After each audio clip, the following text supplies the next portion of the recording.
Assalamualaikum warahmatullahi wabarakatuh. Alhamdulillahi rabbil alamin. Wassalatu wassalamu ala ashrafil mursalin Nabiyyina wa maulana Muhammadin wa ala alihi wa sahbihi ajma'in. Wa ashhadu an la ilaha illallah wahdahu la syarikalah. Wa ashhadu anna Muhammadan abduhu wa rasuluh sallallahu alaihi wa ala alihi wa sahbihi wa man tabi'ahum bi ihsanin ila yaumiddin. Alhamdulillah, puji syukur kita haturkan kehadirat Allah Subhanahu wa taala. Di kesempatan pagi hari ini kembali kita melanjutkan kajian rutin dan kita masih membahas seputar persiapan menjelang Ramadan. Tema seperti ini barangkali cukup sering dan mungkin disampaikan oleh beberapa narasumber. Namun seorang muslim memang selalu butuh untuk diingatkan, sebab ilmu itu ketika tidak dibahas maka akan hilang dan terlupakan. Sehingga tidak ada salahnya apabila khutbah itu temanya berulang, sebagaimana tidak ada salahnya ketika kajian itu materinya berulang.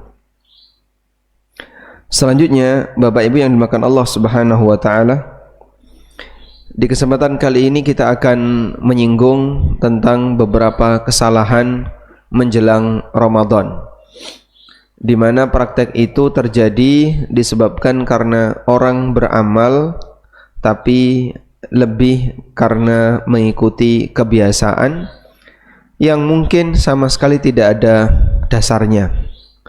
Bahkan kadang mereka membuatkan sebuah hadis yang diselewengkan. Akhirnya mereka merasa ini ada dasarnya, padahal aslinya tidak ada dasarnya. Baik, tapi sebelum membahas itu, saya akan sedikit menyinggung tentang prinsip ini. Bapak Ibu yang kami hormati, bahwa sebuah perbuatan itu dihisab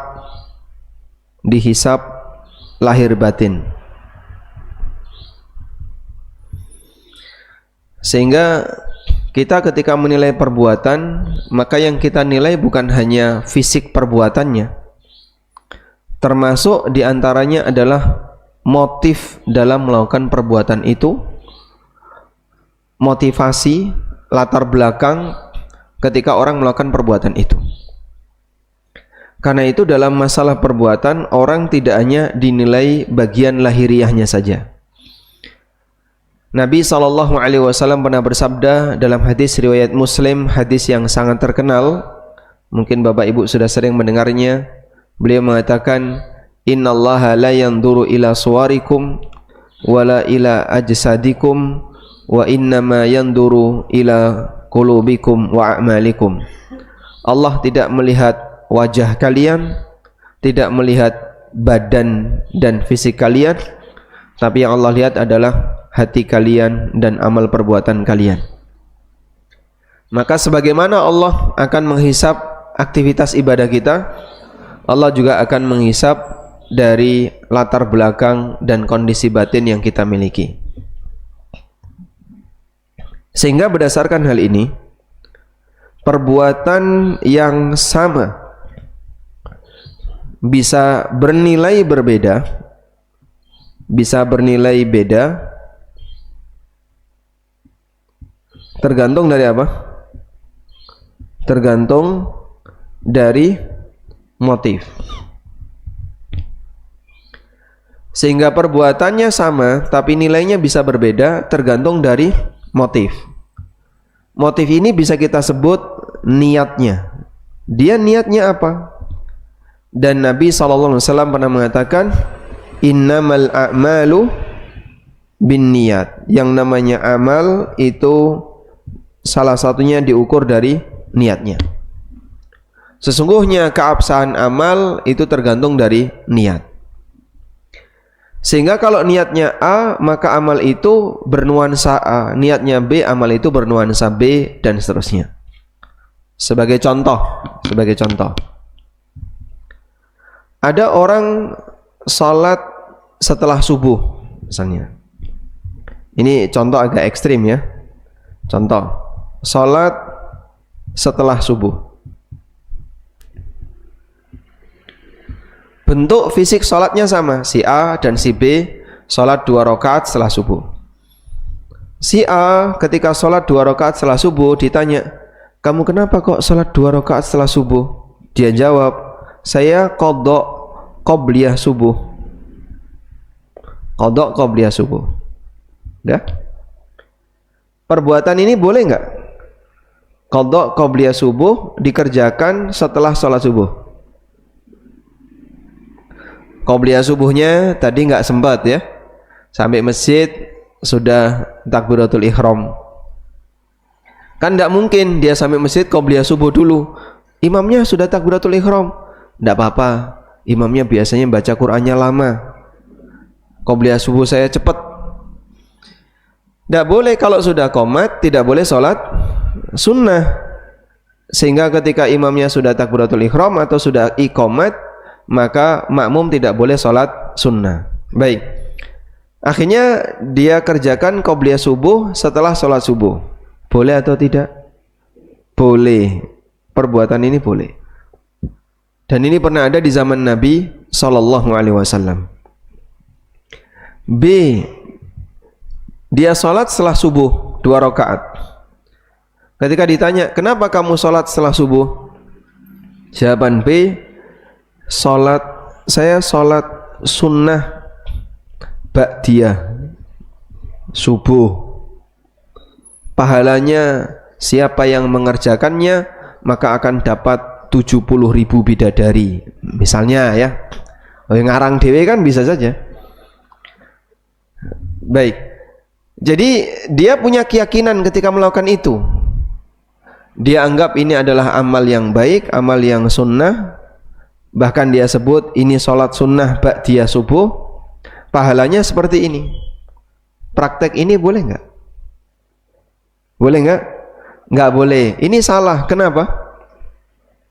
Enggak ada ba'diyah subuh. Kamu kok tiba-tiba ngomong ba'diyah subuh itu ada di kitab mana? Loh, kamu belum tahu. Itu kitab terbitan baru, tidak ada di zaman Nabi SAW. Dan hadis itu hadis baru. Maka praktek seperti ini tidak boleh. Dipahami ya? Sehingga amalnya sama, tapi ketika motifnya beda, nilainya beda. Jadikan ini sebagai kaidah bahwa perbuatan yang sama ketika dilakukan dengan motif yang berbeda, nilainya berbeda. Dan saya kira ini tidak hanya dalam urusan masalah agama, bahkan termasuk dalam hukum dunia pun seperti itu. Sehingga kita misalnya melihat ya, ada pelanggaran yang sama, tapi terkadang seorang hakim memberikan keputusan yang berbeda karena motifnya berbeda. Orang maling karena motifnya misalnya dia nggak punya dan dia dalam kondisi terjepit, dia dalam kondisi kelaparan misalnya, dengan maling yang hanya sifatnya untuk ngumpulin harta lebih banyak, dengan pertimbangan motif yang berbeda, mungkin hakim akan memberikan keputusan yang berbeda. Karena yang namanya hukum dalam sebuah perbuatan itu tidak dilihat dari fisik perbuatannya semata, tapi juga dilihat dari motifnya. Baik. Selanjutnya, bermaafan. Bermaafan. Ini baik enggak? Praktek bermaafan itu baik enggak? Baik. Kalau kita lihat dari fisik perbuatan bermaafan, ini baik. Oh, bermaafan itu baik. Cuman kalau dilihat dari motifnya, mungkin nilainya akan berbeda. Ada orang bermaafan dengan orang lain. Ketika ditanya si A, "Loh kok kamu minta maaf sama si B, C, D dan seterusnya?" Lalu si A menjawab, "Saya punya salah dengan mereka. Saya punya salah dengan mereka.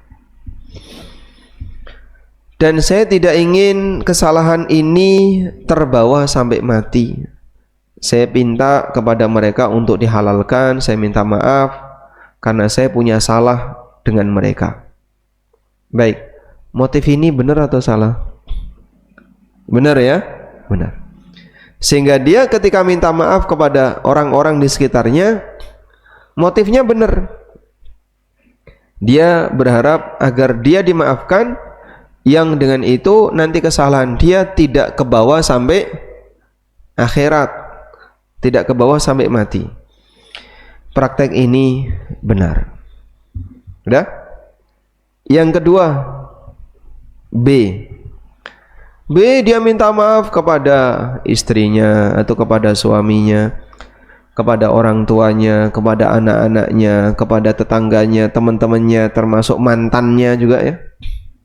Dia minta maaf sama ini sama itu. Ketika ditanya, "Loh kok kamu rajin minta maaf, kenapa?" Kemudian jawab, "Ini syarat sah puasa.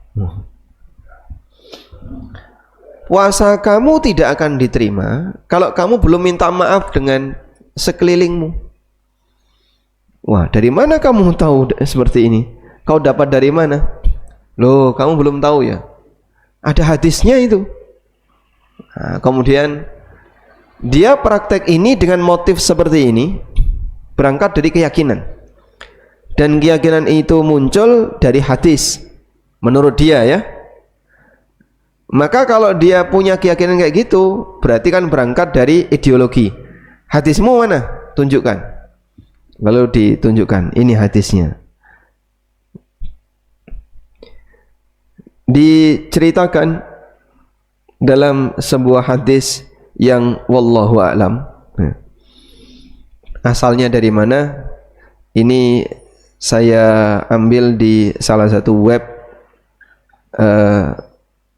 Pemprov gitu aja ya, salah satu Pemprov di Indonesia.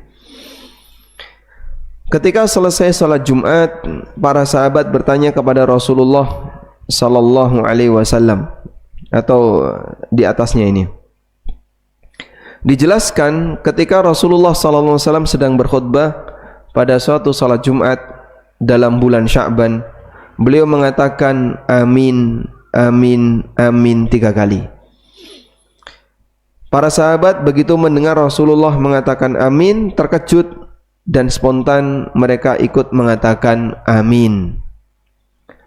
Tapi para sahabat bingung kenapa Rasulullah SAW berkata amin sampai 3 kali.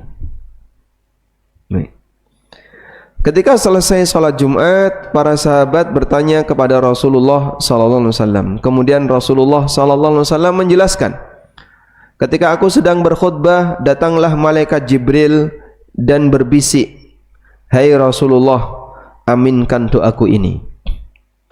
Doa malaikat Jibril itu adalah, "Ya Allah, tolong abaikan puasa umat Muhammad apabila sebelum masuki bulan Ramadan dia tidak melakukan hal-hal berikut ini."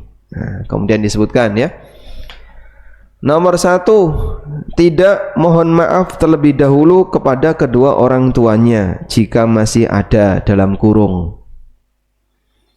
Nomor 2, tidak bermaafan terlebih dahulu antara suami istri jika sudah menikah. Yang ketiga, tidak bermaafan terlebih dahulu dengan orang-orang di sekitarnya. Maka Rasulullah sallallahu alaihi wasallam pun mengatakan amin sebanyak 3 kali. Baik. Ini hadis yang tersebar dan saya juga pernah dapat broadcast seperti ini. Lalu di broadcast lewat WA di mana-mana.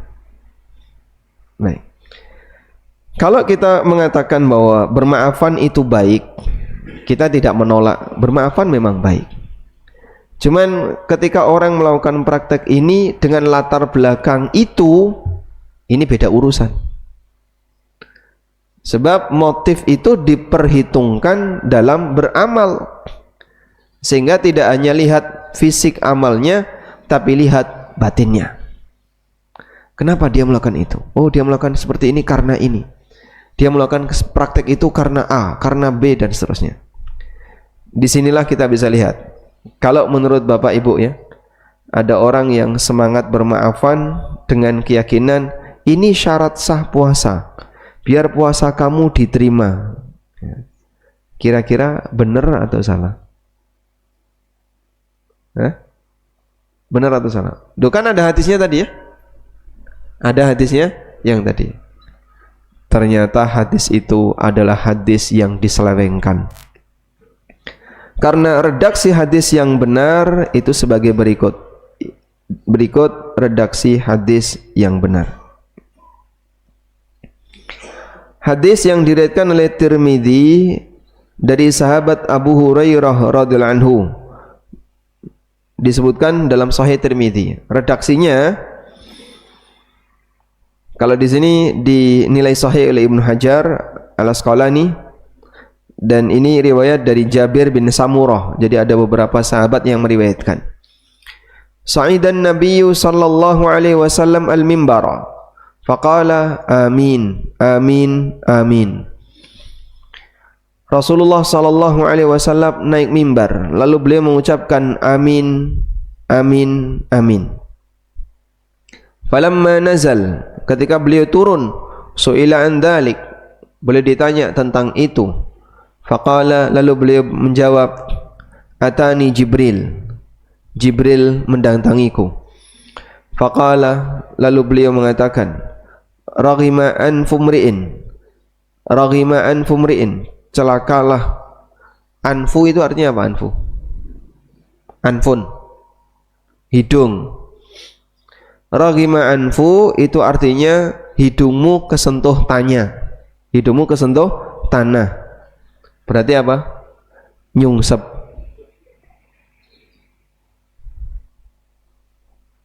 Jatuh dalam bahasa Jawa kan banyak ya. Jatuh ke depan namanya apa? Jungkel. Jatuh ke belakang geblak.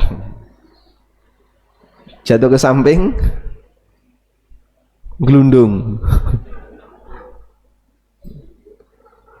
Sehingga untuk menyampaikan kata jatuh saja dalam bahasa Indonesia cuma ada satu kata, tapi dalam bahasa Jawa ada banyak kata, ada banyak versi.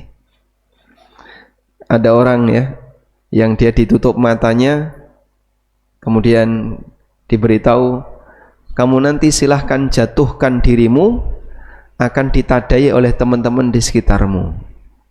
Ya. Komandonya pakai bahasa Indonesia. Nah, teman-temannya itu semuanya baris di belakangnya. Teman-temannya semuanya baris di belakangnya. Kemudian dikasih aba-aba. 1, 2, 3, jatuhkan dirimu. Nah, dia jatuhkan ke depan. Teman-temannya di belakang. Akhirnya si pemberi komando menyesal. Kenapa saya tadi nggak ngomong bahasa Jawa? Kalau saya ngomong bahasa Jawa, geblak. Nah, geblak kan dia pasti ke belakang. Nah, dia bilang jatuhkan dirimu. Nah, jatuhkan dirimu kan bisa ke depan, bisa ke belakang, bisa ke samping. Nah, dia jatuhkannya ke depan, temannya di belakang. Baik, saya lanjut ya. Raghima anfu artinya apa? Jungkel kamu. Hidung kesentuh tanah, nyungsep atau jungkel. Raghima anfu mri'in, jungkel, nyungsep seseorang. Adraka Ramadan falam yughfar lahu. Ketemu bulan Ramadan tapi dosanya belum diampuni. Qul, ucapkan Nabi Muhammad, amin. Faqultu amin, maka saya ucapkan amin. Waraghima anfu mri'in, dan nyungsep seseorang, dzukirtu indahu falam yusalli alaika, ketika namamu disebut tapi mereka tidak bersalawat sallallahu alaihi wasallam. Makanya kalau kita mendengar nama Nabi sallallahu alaihi wasallam, Bapak Ibu maca salawat sendiri-sendiri sallallahu alaihi wasallam. Ya. Sehingga yang bersalawat tidak hanya narasumber, termasuk juga para jamaah, para pemirsa. Setiap kali mendengar nama Nabi Muhammad sallallahu alaihi wasallam atau gelar beliau Rasulullah sallallahu alaihi wasallam, kita membaca sholawat. Qul amin, ucapkan amin. Fakultu amin, maka aku ucapkan amin. Wa raghima anfu rajulin, dan nyungsep seseorang, adraka walidai au ahadahuma, dia masih menjumpai kedua orang tuanya atau salah satunya, falam yughfar lahu, namun ternyata dosanya belum diampuni. Qul amin, ucapkan amin. Fakultu amin, maka aku ucapkan amin. Demikianlah hadis yang sahih. Nah, coba redaksi tadi kan diubah, Pak. Jibril berdoa, betul. Nabi SAW mengaminkan 3 kali, betul. Tapi apa doa Jibril? Diganti. Doanya diganti apa? Abaikan puasa umat Muhammad ya Allah apabila sebelum Ramadan dia tidak melakukan 3 hal berikut: minta maaf kepada orang tuanya, kepada suami istrinya, dan orang di lingkungannya. Ganti redaksi seperti ini, yuharrifunal kalima amma mawadhi'i, mereka mengganti teks yang itu kebiasaan Yahudi, dikatakan oleh Allah, yuharrifunal kalima amma mawadhi'i, mereka mengganti isi dari Taurat sehingga Taurat itu isinya banyak dipalsukan.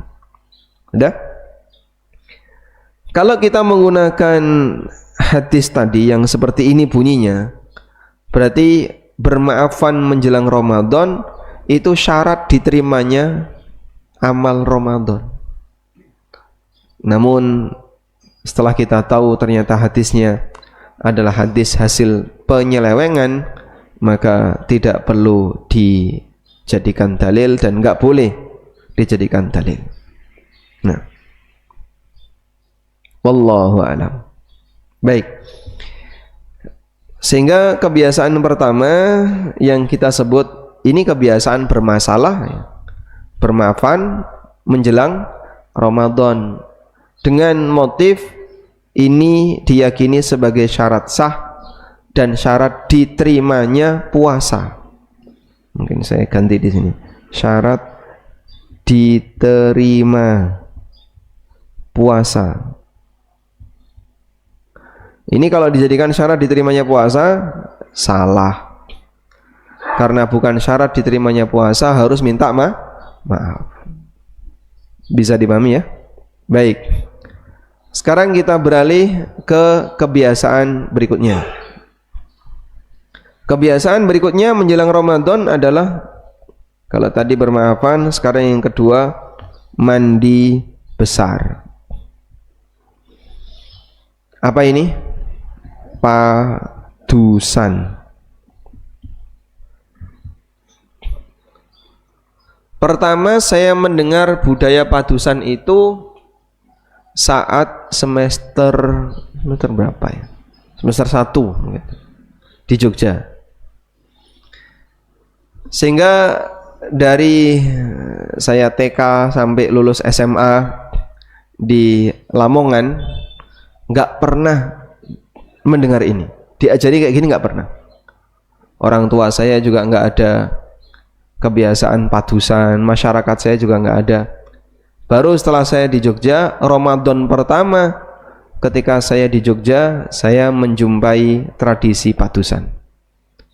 Itu ceritanya ada salah satu panitia masjid yang dia antar jemput ustadz, mepet maghrib menjelang tanggal 1 Ramadan tuh, mepet maghrib, dia bilang, aku durung sempet adus sih. Terus, dan waktu itu saya dengar, saya belum mandi besar. Oh, padusan di sini itu jadi apa ya? Syarat diterimanya puasa. Baik. Mandi besar. Ada orang mandi besar.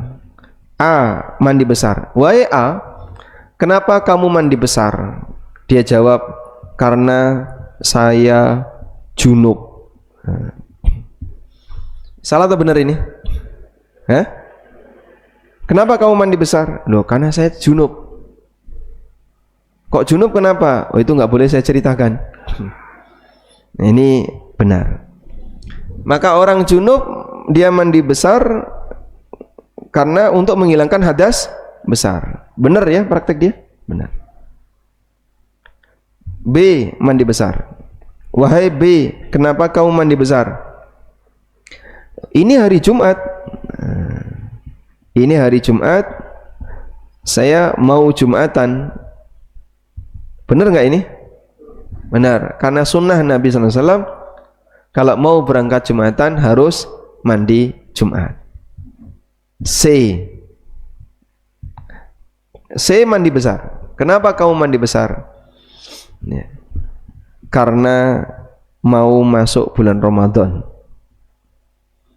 Mau masuk Ramadan. Nah, masuk Ramadan kok adus sih? Loh, katanya siapa yang tidak mandi menjelang Ramadan maka puasanya tidak suci. Nek posane ra suci batal nggak posane. Bukan syarat puasa harus suci dari hadas. Coba bayangin ya, kalau misalnya ada persyaratan seperti ini. Wahai umat manusia, sepanjang kalian berpuasa tidak boleh hadas. Kira-kira kuat mboten, Pak? Subuh tekan maghrib ra entuk ngentut, tidak boleh ke toilet, kuat mboten kira-kira? Tidak kuat. Walhamdulillah enggak ada syarat itu. Ada banyak jamaah umroh yang tanya, Pak, kalau kita sudah ikhram hadas itu boleh enggak, Pak? Nek jenengan kiat mboten hadas, monggo. Oh, dari Dzulhulaifah sampai Mekah kan 5 jam perjalanan.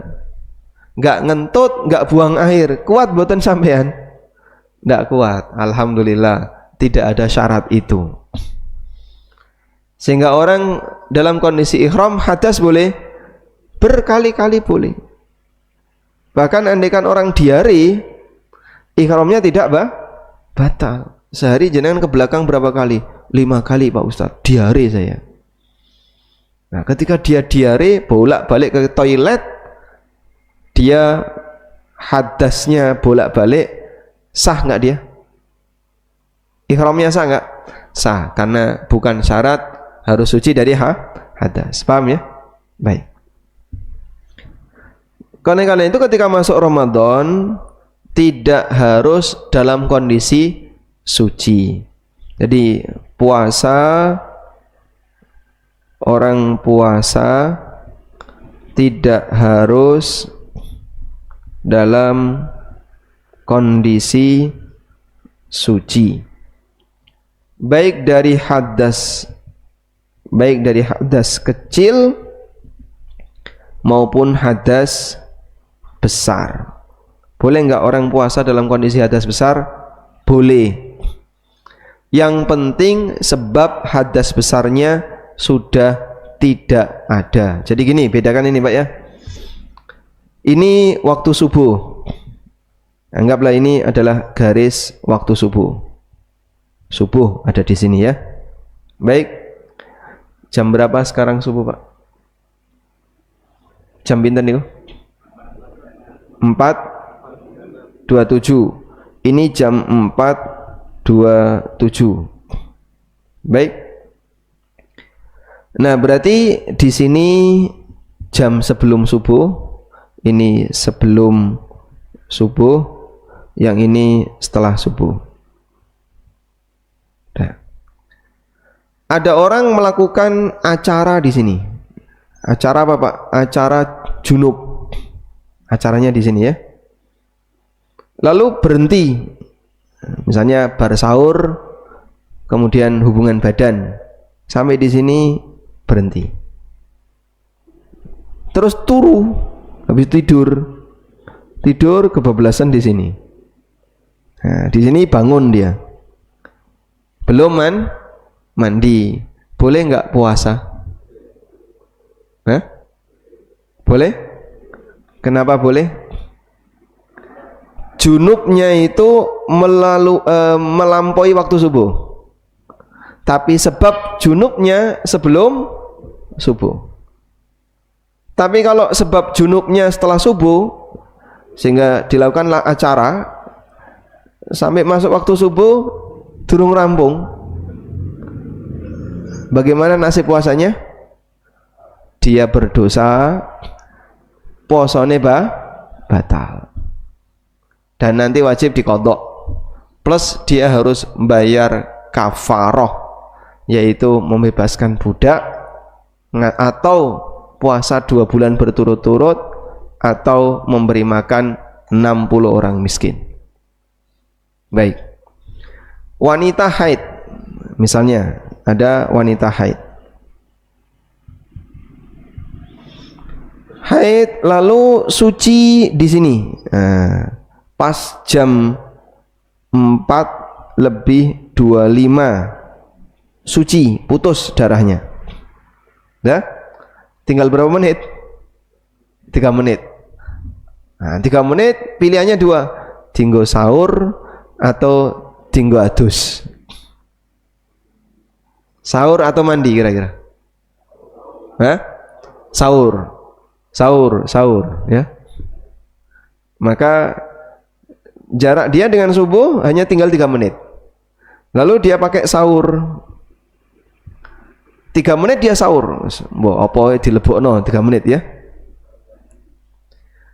Selesai dia sahur, subuh belum mandi, sehingga dia mandi, mungkin di sini dia mandi.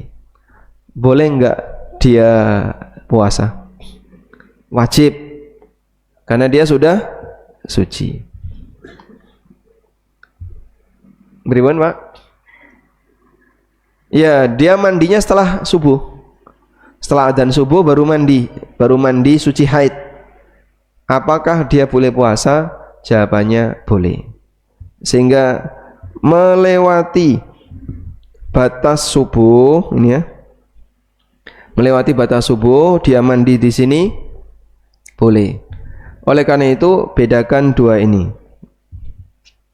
Sebab junub, nih, ada sebab junub, ada kondisi junub.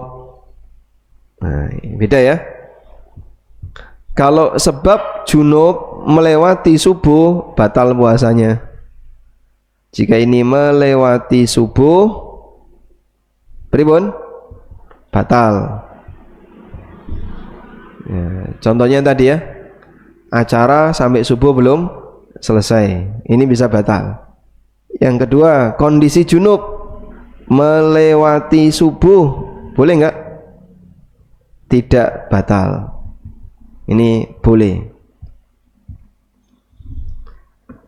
Makanya puasa itu tidak disyaratkan harus suci dari hadas.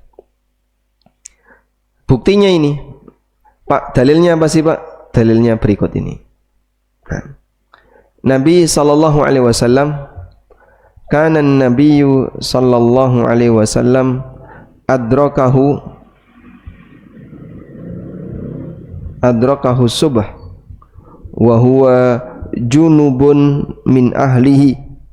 Nah, kita baca hadisnya mana? Tak carikan.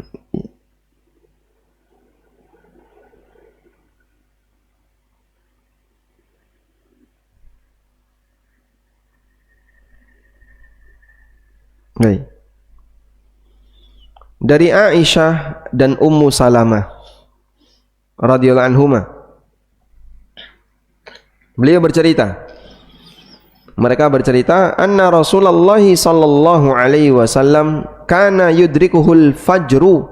Nabi sallallahu alaihi wasallam ketemu waktu fajar alias waktu subuh, wa huwa junubun min ahlihi, sementara beliau dalam kondisi junub karena hubungan badan. Tsumma yaghtasilu, kemudian setelah adzan subuh beliau mandi, wa yasumu, dan beliau puasa. Sehingga ini dalil bahwa Nabi SAW pernah seperti itu, adzan kemudian baru mandi. Berarti kan memasuki sebagian dari puasa dalam kondisi junub. Hukumnya boleh. Baik. Tapi Pak, itu kan cuma sebagian puasa. Nah, puasa itu kan ibadah kesatuan. Ibadah itu ada yang satu kesatuan. Batal di depan, batal belakang. Batal belakang, batal depan. Contohnya apa? Puasa. Contohnya puasa. Puasa itu misalnya ada ibu-ibu puasa dari mulai subuh 10 menit sebelum maghrib haid. Batal nggak puasanya? Kenapa? Karena dia satu kesatuan, sehingga batal di depan maupun batal di belakang, status deretan ini batal semua. Salat juga sama. Dan ada ibadah yang yatajazza, terpisah. Ibadah yang terpisah itu contohnya baca Quran. Itu terpisah ya. Contoh yang lain, bayar zakat, dicicil. Nah, itu terpisah. Misalnya baca Quran di halaman yang pertama dia dalam kondisi haid. Baca Quran di halaman yang kedua dia dalam kondisi suci. Misalnya. Gimana Pak hukumnya, Pak? Bagaimana hukumnya? Yang pertama batal, yang kedua sah. Karena baca Quran itu ibadah yang terpisah.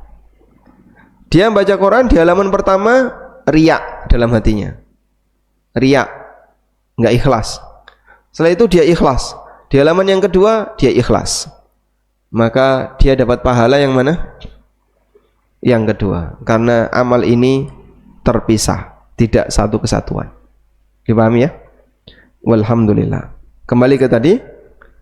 Jadi padusan ketika Ramadan, apabila niatnya adalah ini dalam rangka memenuhi syarat sah puasa, hukumnya nggak benar ya. Sehingga padusan dijadikan sebagai atau diyakini, mungkin lebih tepatnya diyakini sebagai syarat sah puasa, ini salah. Wallahu a'lam.